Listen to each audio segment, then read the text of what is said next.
maashaallah har'allee akkuma isin argartan kana soofaa haalaan bareedaa ta'ee fi akkasuma diizaayiniin isaallee hedduu bareedu qabadhee isin dhufee jira jechuudha. Hedduu bareeda jechuudha. Filannoo obboleettii teenya qaalii haala kanaan ajjattee Adaamaa irraa ajjattee haala kanaan dalahinii baasnee jirra jechuudha. Maashaalladha. Akkasuma hiriyoonni isiillee jechuudha kan isiirra laaltanii dalaysiifachuu eddanii akkasuma ammoo hordoftoonni kiyyallee meeshaa kana laaltanii akka jaalattan abdii guddaa sinirraa qaba. Asumaan viidiyoo kiyya kana subscribe, like, share gochuun hin irraanfatina. Assalaamu alaykum warahmatullahi wabarakaatu. Washamarka fuunee jaalatamtootaa fi kabajamtoota uummata Oromoo jirra jirtu bakka jirtanitti nagaaf kabajaan kiyya sin biraa jiraatu amantii kutaan osoo addaan qoodiin kan biyya keessaa fi kan biyya alaallee kan dhiiraa kan intalaallee hundi keessanuu bakka jirtanitti nagaaf kabajaan kiyya sin biraa jiraatu jecha haala isin argitan kana maashaallah haala kanaan jechuudha. Soofaa haalaan bareedaa fi midhagaa ta'e akkanatti hojjannee baasnee jirra jechuudha. Namoonni soofaa kana barbaadan jechuudha keessan na dubbisuu hin irraanfatina. Akkasuma hiriyoota keessan haalaan jaallattaniif illee viidiyoo kana sheer godhaa fi jaraallee qoodaa isiniin jedha. Jarrillee akka isin wajjin qoodamanii akka bitatan godhaa isiniin jedha. Soofaan kun haalaan bareedaa akkuma isin argaa jirtan kana maashaallaadha. Homaa waan isarraa cabe yookiin isarraa hanqate hin qabu. Haalaan bareeda jechuudha. Yoo kaaka ani jaaladhu sin jaallachuu dhabuu dandeettanii. Akkuma isin argitanii gama kanarratti illee qulfii qaba jechuudha. Gara lamaan irrattu cinaa mirgaa fi yookaan cinaa bitaa irratti illee qulfii qaba jechuudha. Maashaallaadha. Haalaan bareeda jechuudha. Namni soofaa kana jaallattanii isinitti tole jechuudha.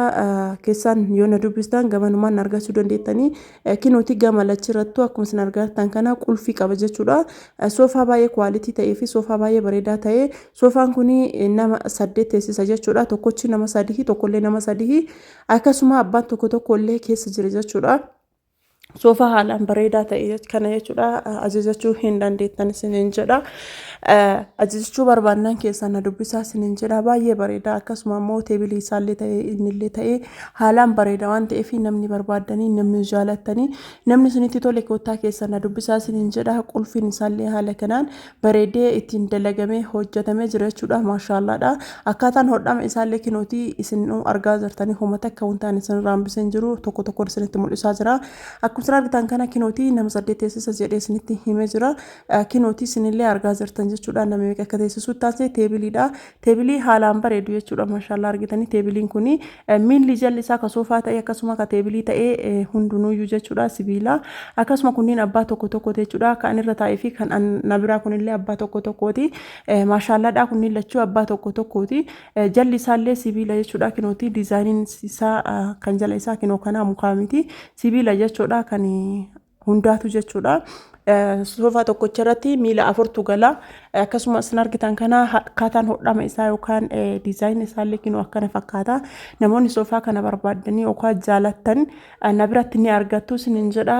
Kottaatii keessan na dubbisa.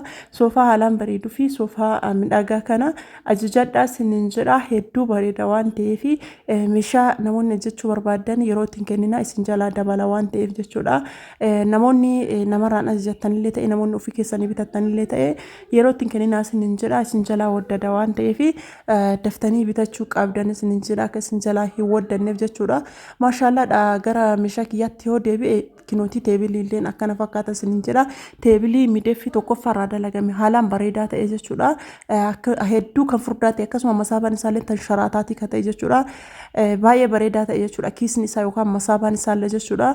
Namoonni teebilii kana barbaadanillee na biratti ni argattu isiniin jedha. Teebilii haalaan bareedaa ta'ee fi midhagaa ta'e isiniin jedha. Gatiin teebilii kanaa meeqa hojjettanii 15,000 qofa jechuudha. Na biratti ni argattanii teebilii haalaan bareedaa ta'ee fi haalaan midhagaa ta'e jalli isaallee kinootii kana jechuudha.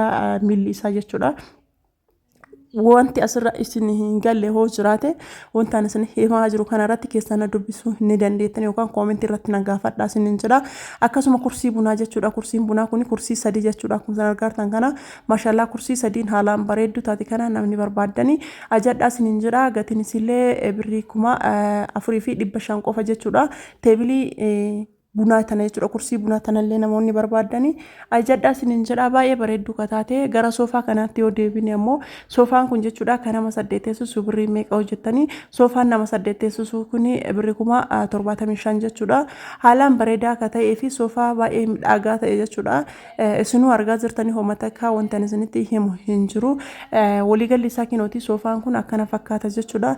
Isin yoo barbaadanii ka barbaadaniin ajajattanii ka feetanii ka qalbiin keessan isin jaalattanillee ajachuun ni dandeettan isin jedha. Obboleettiin teenya daamaa irraa jechuudha. Haala kanaan daleessifattee bareechifattee rabbi nagaan isii haa galchuu nagaan jechuudha.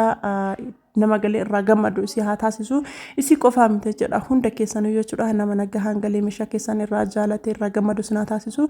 Viidiyoo kiyya kana hanga xumuraatti waan laaltaniif galatoomaa isiniin jedha. Hiriyoota keessaniif sheer godhaa.